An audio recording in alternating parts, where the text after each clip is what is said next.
खन्थाइनि मुं हांमा।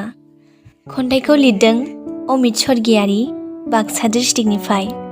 दानिया फैदो खन्थाइखौ आङो दान्दिसे आवरायलांदिनि, नोंथांमोना खोनासंलांदो। हांमा होलांबाय नों आंखौ जिउथि, होलांबाय नों आंखौ थोजासे दुखु दाहा। गोरबो बिखा सिफायलांजोब्बाय। बेसेबांबा गोबावनि उनाव नोंखौ आं गिबि खेब मोजां मोनजेनदोंमोन। नाथाय नों आंखौ मा जाहोननि थाखाय नेवसिलांखो जिउथि।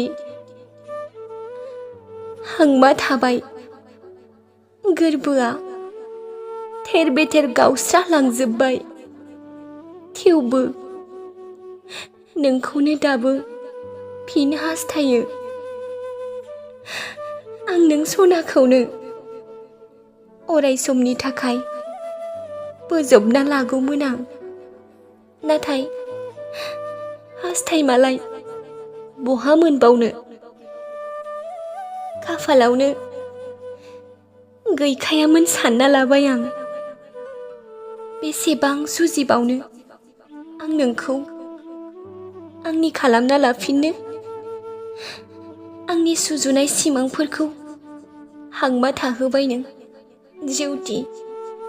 लोगोफोर, खन्थाइखौ खोनासंनानै आरो आंनि रावखौ खोनासंनानै माबोरै मोनखो नोंथांमोना कमेन्ट सेक्सनाव फोरमायहर।